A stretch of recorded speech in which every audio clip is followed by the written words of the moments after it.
Here's the other thing, like what you learn to be like in side hustling is different from entrepreneurship and a lot of startup kind of stuff. And this is something where people get kind of hung up as well, I think. And so idea validation is another thing. Like how do I validate my idea?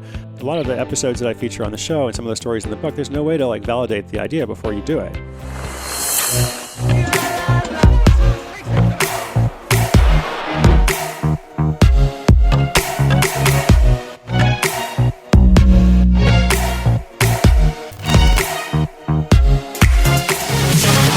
Welcome back, everyone, to the School of Greatness podcast. One of my favorite human beings, Chris Guillebeau, is in the house. What's up, Good to see you, man. Good to see you, sir. All the way from Seattle or Oregon? Portland, Oregon. But you were in Seattle before? I was in Seattle 2 days ago, but literally last night we were talking. This is a good story. You texted me. Literally last night we've been trying to coordinate for this interview.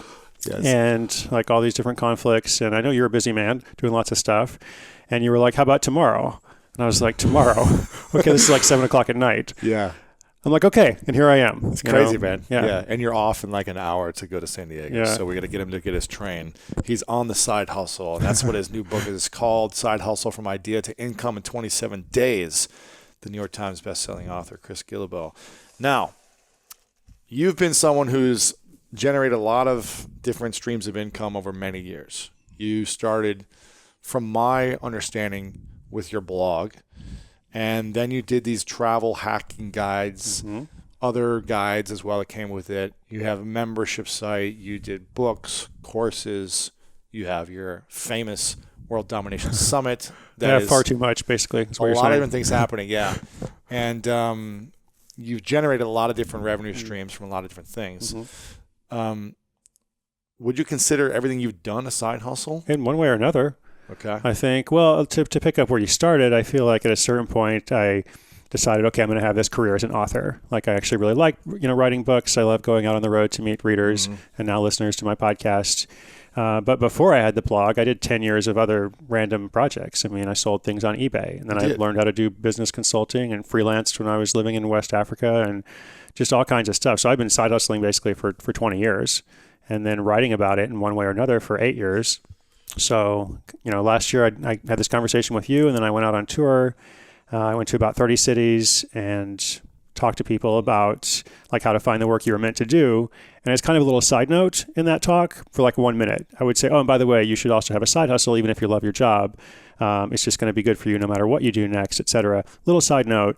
And then I noticed like afterwards, every event, people had so many questions about that. Like that's what they wanted to know about more than anything else. Yeah. And so that's what kind of led us to this. What is the ultimate side hustle? The ultimate side hustle? What is that? I feel like it's whatever you want. I mean, I feel like the interesting thing about it is people have different goals for their side hustle. Yeah. And some people are trying to leave their job, and they want to build income, high enough or secure enough to where they can do that. Other people are happy in their job, but they love the idea of having a backup plan, or they like just saving money to pay off debt or to save for a vacation or something that they believe in. Other people want to do something that's creative, like I talked to this guy last week who's a managerial accountant, and he's actually found a way to make $1,000 a month doing poetry slams. No way. Right? So the accountant / poet, So it's a different creative outlet, but it's How's also he making money doing poetry slams? He's like hosting these like workshops and all kinds of things. It's in Dubai, actually. He's working with the government of Dubai. Wow. Crazy. And he's found a way to have a full-time job and then say, okay, on Saturdays I'm doing poetry slams all day, and that's my weekend. And that's just one example. The goal isn't to get everybody doing poetry slams, but the goal is to find something that you're good at, right? To use the skills that you already have to create a second source of income or a third source of income or whatever. So the ultimate goal, I think, is your goal. Like, what do you want it to be? Yeah. Because ultimately it's about options. It's about freedom. It's about, if I have this, thing coming in that's separate from my paycheck. Like it's great that I have the paycheck, I have that security, but it's so much more empowering to have something else coming in. And I just see over and over when I talk to people, if they haven't done this before, like the first time they do it, it just feels so great. Yeah. Like I made $300. Like they're just so excited about it, right? And it kind of leads to more often.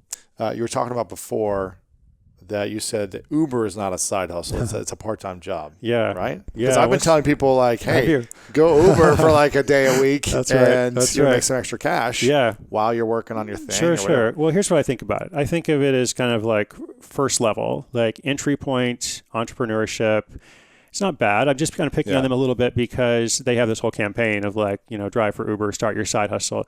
The thing is like, obviously it's better than doing lots of things, But ultimately, it is a part-time job because you have the schedule you want. So that's good. That's the main benefit. But otherwise, you're living in their entire system. You're living in their ecosystem. They set the rules. They essentially cap your income. You can't charge different than anyone exactly. else. You can't sell products and services. You're not supposed to sell products or services, to your passengers. You're not really building an email list or anything else, no other form of asset. So it's not bad, of course, but I would just encourage people, I'm trying to in this book, to think a little bit differently and to say, okay, if you want that same thing, like you need the extra income, what can you create that has a potential to become an asset for you? Because I think that's more powerful. What are some great examples? You have this new podcast that's been blowing up talking about the side hustle. So you get these stories coming in every single day, right? I mean, people are submitting stuff. Yeah. What are some of the most inspiring examples of people that, because I know you hear this a lot, just like I do. We're like, well, I don't know what I could do around surfing, or I just want to go to the beach every day. That's my thing I love to do. Right. So how do I build a side hustle around this? Right. So what are some examples that would dismantle anyone's opinions that you can't do what you love and make a little cash? Yeah, it's good. So every day on the show, I'm telling a different story if somebody does this in different ways, like you said. And my goal is to highlight this range of stories to kind of blow down the objections. So one story, and we were just talking about a starter platform like Uber. Are you familiar with Turo?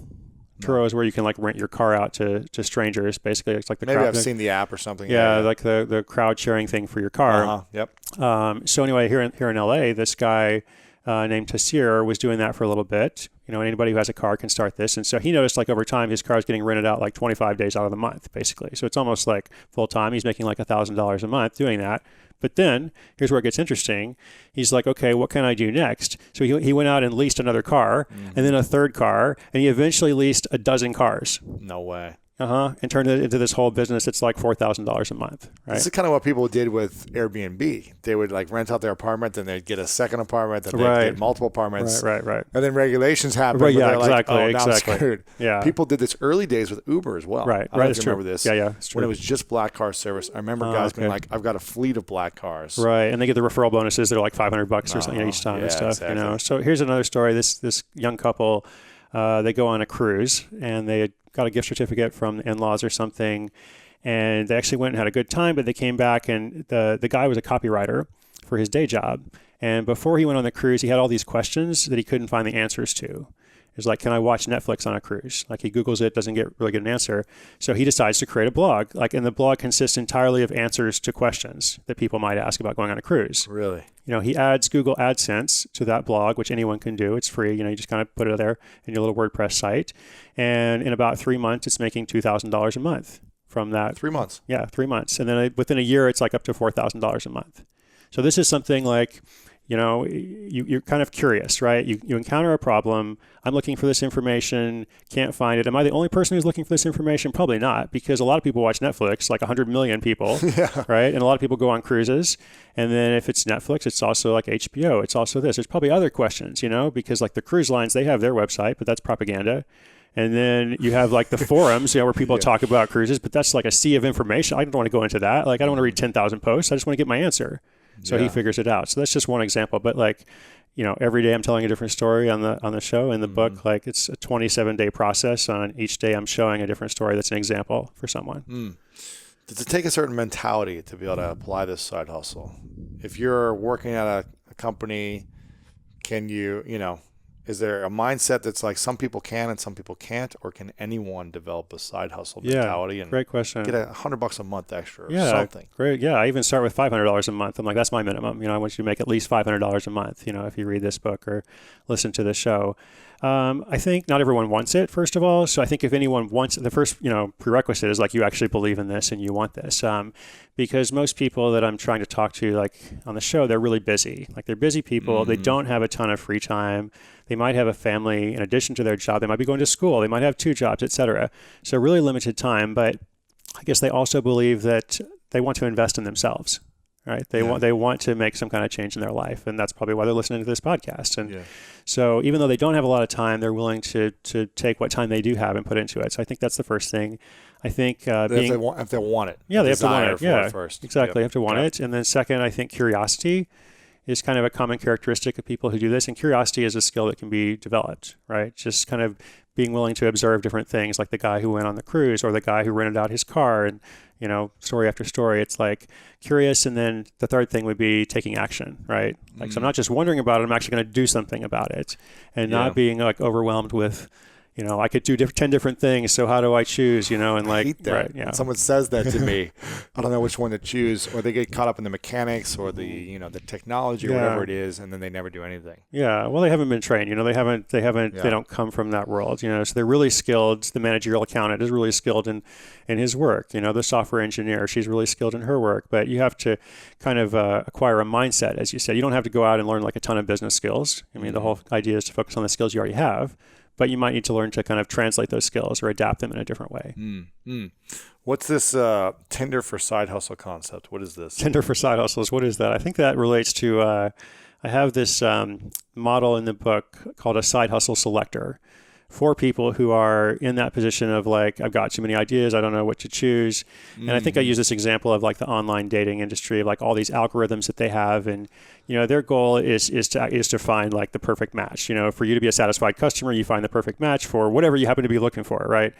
And so the whole goal is to match you with your right side hustle. And so it's just really kind of intuitive process that anyone can do in 10 minutes. When you have 5 ideas and you're like, how do I choose? You're going to write them down and rank them according to some different categories. And then your answer is likely going to emerge from there. So if you have too many ideas of like, I've got all these passions and things I could do, this is a thing you have in the book that teaches you how to decipher which is probably the most likely to succeed, or that's going to make you the most money, or what's... according to your own criteria, and it uses both like left brain and right brain thinking, which I think is really important. So it's analytical, it's logical. Like your side hustle has to make sense, right? It has to make economic sense. There have to be people who want what you're offering, So it can't just be. How do you figure that out? Well, you start with looking at the skills you have, and you think about how those skills overlap, with what people are interested in. You look for something that frustrates you, some kind of problem. Like people are always asking, like, what's your passion? I encourage people to ask, like, what bothers you? Like, what are you upset about? What frustrates you? That's one thing. And the other thing is like, okay, if you have an idea, you need to turn that idea into an offer. Like your idea has to become a product or a service, because people don't buy ideas. So give me an example of that. What's that look like? Let's take a new example. Let's see. I want to talk about candy hearts, but I'm going to save that one. There's a couple from Canada. Actually, he's from Canada and she's from Nepal originally. They meet in Europe. It's complicated. They go to Nepal for their honeymoon. Yes. And they go and see, like, they can buy cashmere there. That's like the source of cashmere. They can buy it, really affordably.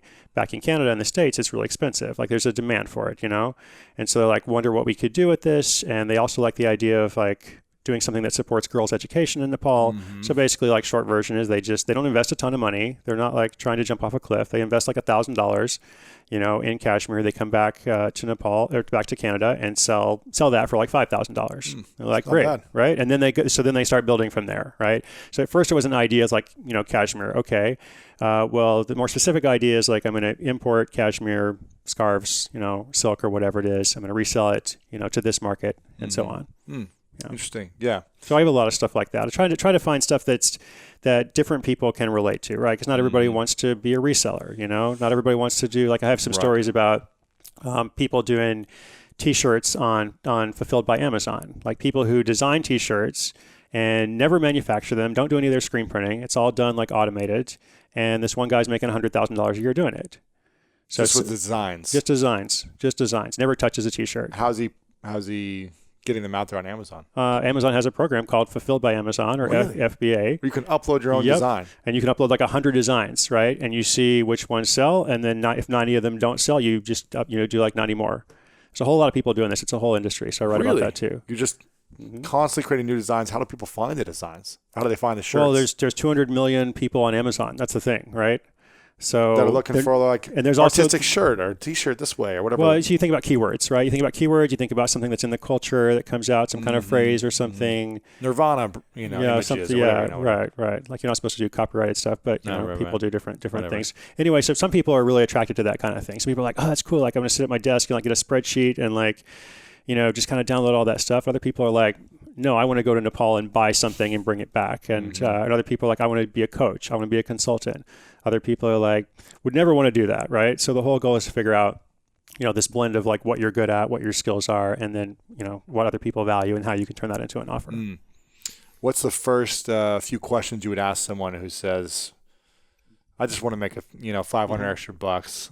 What's the first thing you should ask them? Okay. Is it what are your skills, or what do you like, or is that Yeah, well, I think first I would ask them about their goals. So you just identified a goal, because everybody's goal is $500 different. to $1,000 a month. Yeah, $500 to $1,000 a month. I think my second thing would be tell me just a little bit about yourself, and we'll see kind of where that person starts. Because when you ask it like that, it's really interesting how people like respond. What's the first or second or third thing that they say, and if that doesn't lead to anything like immediate, then I start talking about skills. What are you good at? What do you like to do? What do people ask you about? That's a good one, because sometimes people don't know what skills they have that are valuable or marketable. They think like, oh, I just went to school to be a dentist or whatever. What do people ask you about all the time? Like, what are you the expert or the authority in? Sometimes people know what your skills and your strengths are like before you do. Yeah. So I start kind of going down that road, and at a certain point, I'm usually talking about products or services. So there's kind of a divide there of like, okay, are we trying to make a product? Are you trying to provide a service? And just kind of like a little kind of logic tree you can go down, and in 10 minutes you can usually figure it out for people. Product, service, or software, I guess, but no one wants to really build software. Yeah, well, everybody wants to build an app, but nobody knows how to do it. That's the hard problem. it is. What do most people do you feel like do? Is it 50-50 products? Service, or more people doing services because you don't have to develop a product? Yeah, you can do coaching or consulting. I think services are probably more common. Teaching lessons or something. Yeah, right? I mean, services are probably more common, but a product could also be digital. It doesn't necessarily have to be like something physical. Right. Could be a course. It could be something. A course is a product. What about people who say, I'm already working 70 hours a week. How am I going to make an extra $1,000 on the side? I already don't have the time. And how do I manage my time? Do I do this at work? Do I do this in the morning? And Of course. What do you tell about that? I never want to tell people like what to do and how to structure their time. But I guess what I notice is that we all make time for what's important to us, and most people, probably not all of them, but most people have some amount of free time. Okay. And so I would just encourage you to not spend all your free time doing your side hustle, but spend some of it, right? Like maybe watch, one TV show fewer or something. Yeah. Maybe get up 20 minutes earlier. I'm not telling you to get up 2 hours a day earlier, but I really think like 20 to 30 minutes a day, like over time consistently, is a lot better than like, one Saturday a month trying to bang everything out. Yeah. So I do believe if you have a process, which I'm trying to provide, the 27, step process, it's meant to be followed over 27 days, right? So day one step a day. Yeah. Day one, you do this. Day one is like basically like, what's your goal, and then, day two through 5, we're helping people figure out how to get an idea, and then helping people select, from those ideas, then helping them create everything they need to deliver their product or create their service or whatever. And then it's all about launching it before you're ready. That's like step number 4, week number 4. That's the most important thing in my mind. Launching before always launch. I always try to launch something before I even created it. Yeah, that's great. That's great. say, this is what's coming out. You're not going to get it for a few weeks. Yeah. You can get it I usually give a discount for people that buy when there's nothing to get. And I say, buy it now. Yeah. You'll get it in a few weeks. And if no one buys, I don't have to create anything. Exactly. No, that's great. I've had some, yeah, I know exactly what you mean. I've had some stories of people doing that, and somebody had like a car guide, like a premium car guide or something. It was really expensive. And he was like, purchase it now, but he didn't say like, I don't have it ready yet. Right. Just like, I'm going to see what happens basically. Yeah. And then 3 people bought it, and he was like, okay, I got to make this. So he wrote to them and said something like, you bought this guide and I know you're really excited about it. Want to let you know, like, 2.0, the 2.0 version is coming in like 3 weeks. So I'll get you that. I'm going to get you a better version. It's going to be deluxe, et cetera. And if you want your money back now, then you can have that, or you can just wait a little bit. I'm going to get you more, and everybody just wait it out. Yeah. I think that's the greatest way to do it. So you don't analyze if it's going to work or not. You just test something and see if people want it. Even just try to get one client. Right. Don't try to have your whole website designed and everything. Just say, hey, what's your biggest problem? Yep. Okay, let me help you solve it. That's good. And here's the other thing, like what you learn to be like in side hustling is different from entrepreneurship and a lot of startup kind of stuff. And this is something where people get kind of hung up as well, I think. And so idea validation is another thing. Like, how do I validate my idea? A lot of the episodes that I feature on the show and some of the stories in the book, there's no way to like validate the idea before you do it, basically. There's a woman, Jen Glantz from New Jersey, who was asked to be a bridesmaid by 2 of her friends on the same day. And one of her other friends said, wow, you're almost like a professional bridesmaid. And so then she's like, huh. And she wrote a Craigslist ad that same day and put it up. It's, I'm a professional bridesmaid if you want to hire me. That kind of went viral. The next day she had 200 inquiries from people who wanted to hire her. And from women who wanted to do that as a career, basically. So she actually decided to let me see how far I can take this, right? And so she actually created this little business around it. No way. Bridesmaid for Hire. Made $200,000 in year one. No $200,000. Come on. So how do you validate that idea before you do it? You don't validate, you just do it. You just see what happens. You put it out and you say Craigslist, hey. Exactly. You've never done it before. Wow, that's crazy. You know? Was she doing she make the most of the money from herself, actually showing up at the weddings, or was it from teaching the other bridesmaids how to do it? Yeah, good question. I think her main service was actually not the showing up or the teaching other people. It was, I don't know, it was kind of like virtual concierge. It was like, let me do some of that bridesmaid stuff, but from a distance. She does actually wedding planning, basically. Yeah. But it sounds better to be like bridesmaid for hire, you know.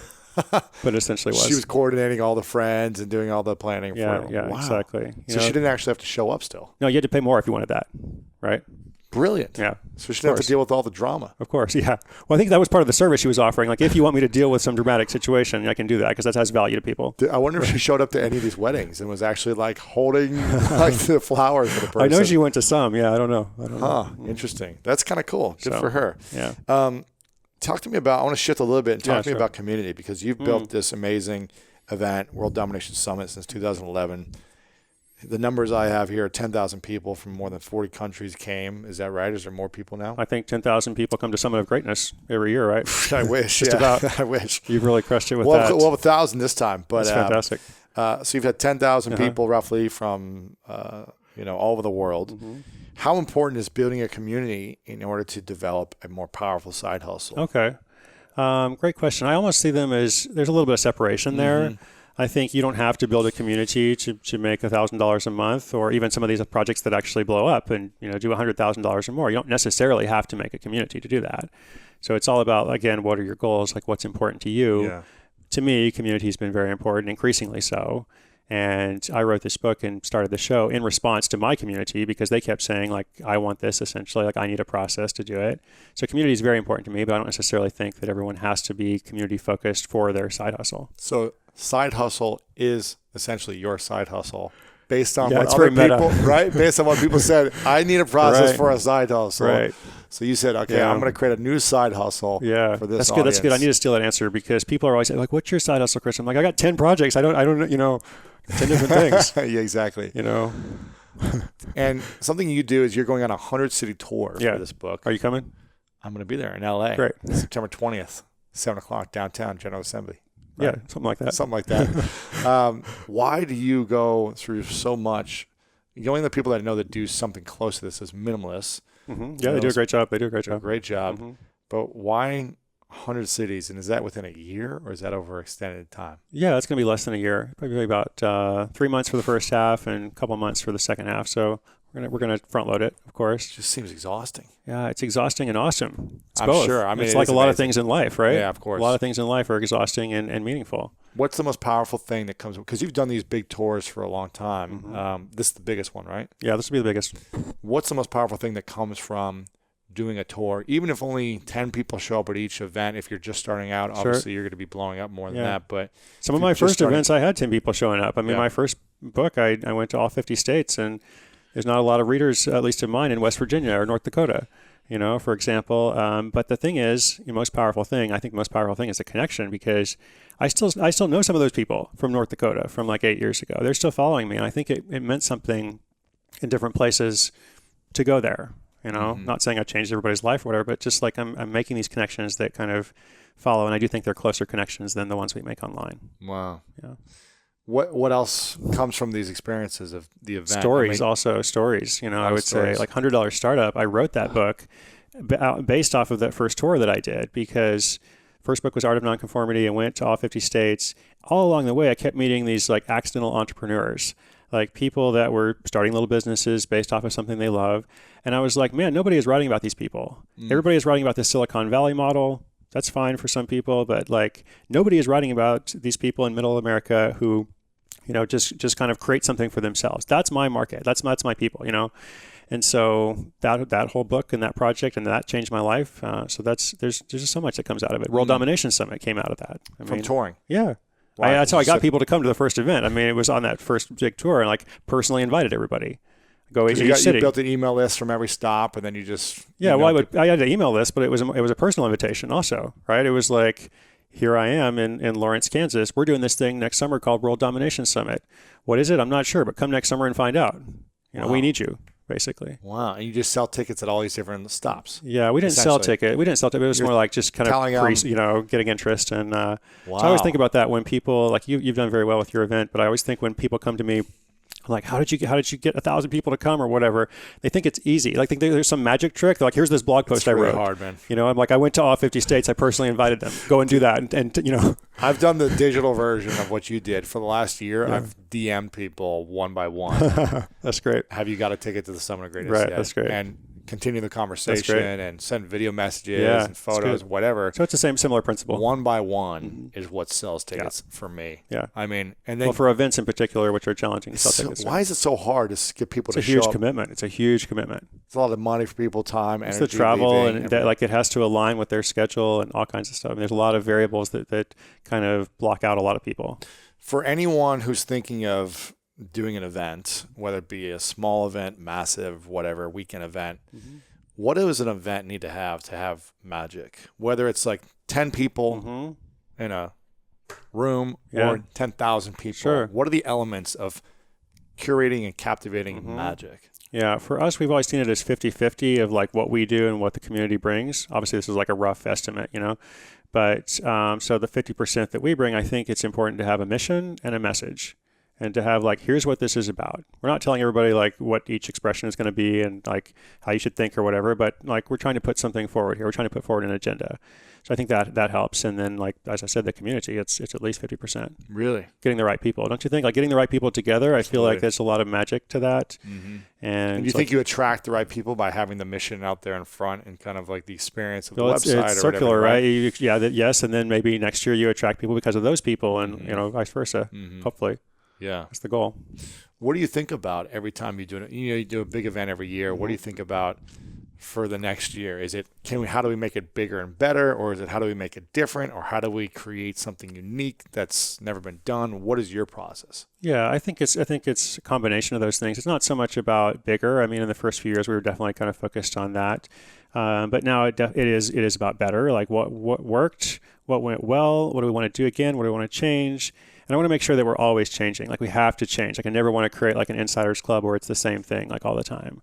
So always. What do you mean by that insiders club? Where's this? Well, insiders club, I guess what I mean is, and this has to do with like increasing the size, which we did from year 1 to year 2, and you guys have done. I think you guys basically doubled or something from first year. Yeah. Right. Yeah. So, and when we did that, we had some resistance, from some people in the community. Oh, it's too big. Oh, it's, et cetera. The thing is, if it's the same people coming all the time, then you're not going to grow. Yes. You wanted the right combination of people who have like the institutional history. Who've always been there. That's good. And the new people, right? You want to reach new people. You want to, it's not just about you reaching people. You need those people to like bring new life to your event and your community, I think. Absolutely. Who've never experienced it, who are like, oh, I'm seeing this for the first time. And then others who are like, oh, let me show you the ropes. Yeah, exactly. So I guess we think about creating something unique. I try to have a theme each year. This year, our theme was building a better world, kind of in response to a lot of stuff that's been happening in the U.S. and elsewhere. How can we like take active steps individually and as a community to address issues of intolerance, discrimination, et cetera? But how can we obviously still have a lot of fun with our event and, have a positive, affirmative, adventurous message? So that was kind of our focus this year. What was the biggest thing to open up for you, or that you took away from that, kind of focusing on that message? Yeah, good question. The biggest thing I took away, I think for me, I was really happy that it worked. Like people responded well to it. It wasn't all about like entrepreneurial making money or something. Yeah, but it also was good. Like it wasn't dry or boring, or we didn't want to make people. We want to make people uncomfortable in a good way, not in a bad way, Don't want people to ever feel judged or burdened in some way. So I think we talked about like creating empathy and surviving empathy, right? You want people to be empathetic and have an understanding for the issues of the world, but then like, what do we do with it rather than just going away feeling burdensome? So I think we tried to focus on that. I think we did a decent job. Yeah. I want to keep improving. Yeah, it's great, man. What is something you think about a lot throughout your day-to-day life? Just something that's on your mind, something that either frustrates you or just you're constantly mindful about. What is that? I tend to worry a lot. About what? I tend to worry about, I don't know, just my stuff, like what I'm making, what I'm doing, like am I improving? Am I just doing the same things over and over? Think about that. I try to have a gratitude practice, and we talked about that a little bit in our last conversation, and try to like write down several things each day that are amazing. And I feel like in my life, and maybe most people's lives, like every day there's some amazing things, and I tend to miss them. Like I tend to not take satisfaction in them. And so I'm trying to like do that a little bit. What do you think you're missing? Appreciation for it, or just the awareness of it. Like there's that sunset. Oh, great. Didn't see it. Well, oh well, it's a nice sunset. It's not just the sunset. It's also the emails. I got an email from somebody and they said like this cool thing, like, but am I just kind of skimming over it? And sometimes I have to kind of skim over some things, but like I want to let some reality kind of seep in, because I feel like you and me in particular, like we have like the greatest jobs in the world, and we get to do this amazing thing, right? I never want to get too used to it. Maybe that's part of it. Like I worry I'm getting used to it, and so I keep trying to change stuff so that I'm not doing the same thing all the time. And when you went on your journey, was it 10 years you traveled the world? Yeah, 11 years. Yeah. 11 years to see every country, or almost, what's the criteria? Every country in the world, yes. Yeah. Some Providence or something you missed it, whatever, yeah. But every country you've been to, do you feel like you were able to be present in that journey, or was it more like just to get to the next place? Sure. Well, I mean, it was 11 years, so I feel like I don't think I could say like I was present every moment. I don't think I could say it was negative every moment. There was just a lot of highs and lows and ups and downs with that. But I would say overall, I was just focused on the journey and all that. What would you say is the biggest lesson you've learned this year so far, as the year's starting to come to the final quarter? What's opened up for you that it is new that you didn't know about yourself or something? Yeah. How long have you had this podcast? How many years? Almost 5, 4.5, 4 and 3/4. Going on 5 years. Yeah. Biggest thing for me was last year I was like, okay, I need to catch up to 2005 when podcasts were a thing. And to you, 5 years later, I need to have a podcast, basically. Mm-hmm. And so I started Side Hustle School on January 1. And I was like, since I'm late to the party, I need to be a little different somehow. Do it every day. So I'm going to do it every day. There's going to be no guests. Every day, no guests. And it's going to be less than 10 minutes long. Every day I'm telling a story of somebody who starts a side hustle without quitting their job. And so there's been a lot of learning associated with that. This whole industry is new to me. This whole medium is new to me. So I've looked up to you and other folks, Jonathan Fields and others who've been doing this a while. Wow. Mm-hmm. And so you're 250 episodes in now, or what? Yeah, however many days we are in the year. Yeah, it's basically 250 right now, I think. Crazy, man. You've already done half of what I've done in 4.5 years. Still got to catch up, yeah. You're going to get there. Next year might catch up. You will, man. And what's opened up for you from doing the podcast? What's been, the biggest thing about that? I was surprised. I was legitimately surprised at the engagement and the response. Amazing, right? It is amazing. Gretchen Rubin told me this last summer. She was like, when I started my podcast, I didn't know if it would really bring me a new audience. People said that, but I already have a big audience. She started the podcast. It brought her a whole new audience. And that was the same for me as well. I mean, I did started doing these Side Hustle School workshops like the first month or second month, I think, in February. And I overheard people talking at one of them. It was really interesting. And they were like, how'd you hear about Chris? And one of the people there was like, I've been reading Chris's blog for 7 years. I flew in from Puerto Rico or whatever. And then somebody else is like, Chris has a blog? I didn't know that.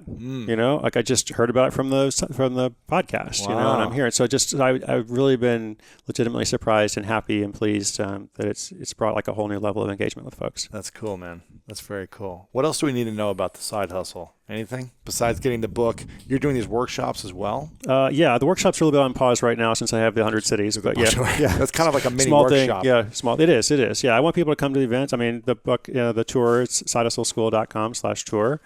Sidehustleschool.com/tour. Yeah, well, that's for the tour, but just sidehustleschool.com for the podcast. And you're pretty much doing like a little mini workshop at these. You're doing essentially. Q&A. Yeah, of course. Yeah, come and hang out. We can have a conversation. I'm going to talk a little bit about this process. The 27-day, 5-week stuff. Or of course, you can get it online or at your bookstore. And do you create challenges for people too? Is it to make $1,000 in $500 in the first 30 days? That's the challenge? $500 a month is just like my minimum criteria, like to be featured on the show, or to when I say like what's a side hustle, because people have a hard time like defining that. And so I'm like, side hustle is income generating. It's not a hobby. It's not just something that you do, for fun. It actually is bringing you money. And let's say it's at least $500 a month. So, and hopefully it's gonna be more. Mm. Who's making the most side hustle where they still have a job and they're making Yeah, good question. Do you know? Where they didn't say, okay, I'm making enough to just do this. Right. So this week I actually had an episode of a guy who's a Target store manager who has a personal finance blog that's doing $45,000 a month. What? So like $500,000 a year. He still works at Target. That was my question. That was the first thing I asked him. I'm like, so why are you still at Target? And apparently he's going to quit soon. Oh, okay. But he's been building this blog for 5 years. So it's great because you hear like, $500,000 a year. Oh my God. But he's been building it. Like he has been building this. Like he actually started as a Target associate. So this is kind of like a concurrent path. Wow. He starts as a Target associate while he's in college, and like then he becomes like assistant manager, and like eventually he's a store manager. Simultaneously, he starts this blog about personal finance. First year, not much happens. Second year, he gets to be a better writer. Third year, he's learning more about his community. Year 4, he's learning a lot more about monetization. Now year 5, it's $500,000 a year, and he's going to quit that job at Target. So that's a lot. And he's writing about personal finance. Yeah, I don't even know specifically what he's doing. That's an industry in which kind of lends itself toward various products and services in which you can make money from. Or affiliate marketing. Yeah, exactly. Stuff. I think he's focused on college students. Now that I think about it, he's focused on helping college students, manage their money better. Love it, man. Okay, last couple questions for you. Make sure you guys go get the Side Hustle. Check it out, sidehustleschool.com for the podcast, the book, resources, all the book tour, everything else. I can't remember what you said last time on the 3 truths, so I want to ask it again. Maybe it's different. I haven't actually even prepared, so good. Yeah, so if it was the last day and everything you've created is gone, okay, so no one has access to any of your podcasts or books, all the hard work for nothing, right? Yeah. But you have a piece of paper and a pen to write down 3 truths that the world would. Wow, this is like the presidential letter, passing it on to the administration. Exactly. 3 truths. 3 lessons that you've learned in life, 3 truths that's all people would have to be remembering you of. Yeah, okay. Number 1, don't worry too much about the things you're not good at, because you could spend a lot of time trying to get to like mediocre level, or you could worry about what you're actually good at, and change the world doing that. Number 2, at some point in your life, like if you've had like a rebellious personality or an upbringing like I did, perhaps, it's not going to apply to everyone, but if you've had that, people are going to try to soften it, and you might even like feel like you should soften it at a certain point, but don't do that, because that's there for a reason. It's not to say you're supposed to be out like breaking the law or being rude to people, but that personality is there for a reason, and that rebellion can serve you well. So that's number 1. Number 2, number 3, don't give up, hang in there. Right? Yeah. I want to acknowledge you, Chris, for constantly giving. You give to your community. You create great resources for people that help them with a big pain and challenge they have.